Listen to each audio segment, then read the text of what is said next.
Bonjour à tous et merci de nous retrouver sur BFM2 avec à mes côtés François Blanchard. Bonjour François. Bonjour Amaury. Journaliste à bfmtv.com. On va revenir ensemble sur la mise en place annoncée de ce mur anti-drone aux frontières de l'Union européenne. Ça a été annoncé il y a quelques jours, notamment par la présidente de la Commission européenne, Ursula von der Leyen, évidemment après les drones repérés au-dessus de différents pays européens. La Russie serait impliquée. Alors François, comment peut se matérialiser un tel mur? De parler de mur, quelle forme ça pourrait prendre? Alors c'est vrai que le terme de mur est pas forcément hyper approprié, c'est plutôt une image.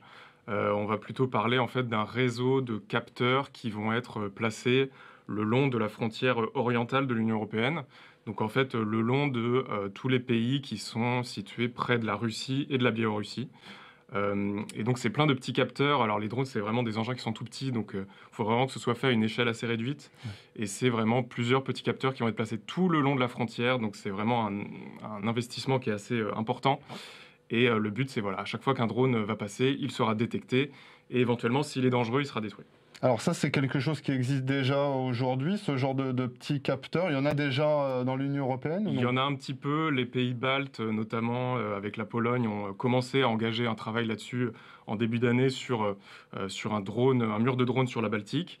Mais on en est vraiment aux prémices. Pour l'instant, ce qui existe n'est pas vraiment adapté.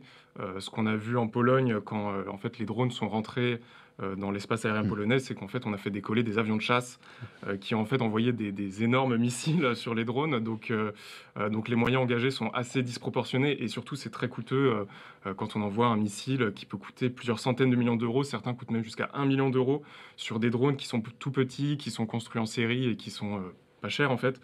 Les moyens actuellement sont pas adaptés. Et donc là, ce mur anti-drone, on est plutôt donc dans la, quand on vous entend, dans la détection plus que dans l'élimination de ces drones. Donc en fait, il s'agit là de les détecter, d'envoyer les alertes nécessaires après derrière aux armées prépositionnées dans ces pays-là. Alors, tout n'a pas été dévoilé parce que là, on en est vraiment au début. Ils ont acté qu'ils vont, les 10 pays de l'Europe de l'Est ont acté qu'ils voulaient mettre en place ce mur de drones.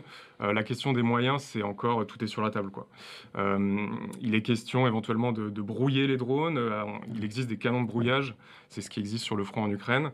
Il est possible d'envoyer des micro-ondes pour en fait griller les systèmes électroniques internes aux drones. Il y a plein de choses qui existent. On peut tirer au canon dessus, tout simplement pour les abattre. On peut envoyer, c'est ce que fait l'armée ukrainienne, notamment des drones anti-drones, donc un drone qui va chasser l'appareil qui rentre, qui traverse la frontière. Voilà, il y a quand même pas mal de choses qui existent. On peut aussi avoir un filet qui va capturer le drone. Ce qu'il faut avoir en tête, c'est que l'Europe est pour l'instant en paix.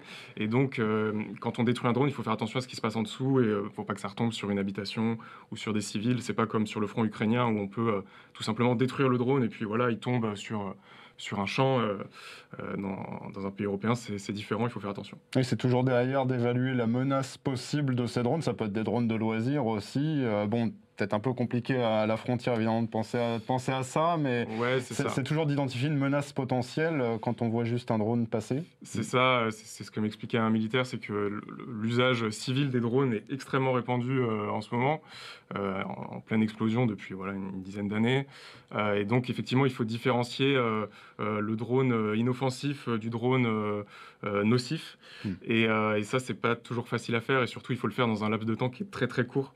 Parce que le drone, on le détecte, voilà, c'est des engins qui sont tout petits, donc on le détecte souvent un petit peu au dernier moment. Et donc il faut prendre une décision qui est assez rapide. Voilà, avec donc une mise en place de ce mur anti-drone qui veut se faire assez rapidement, d'après les propos d'Ursula von der Leyen. Donc évidemment, on continuera à suivre ça. Merci beaucoup François Blanchard. Et on lit évidemment votre article, détaillé votre décryptage donc de ce mur anti-drone et de tous ces enjeux sur bfmtv.com. Merci de nous avoir suivis sur BFM2. Restez bien avec nous, un nouveau direct à suivre.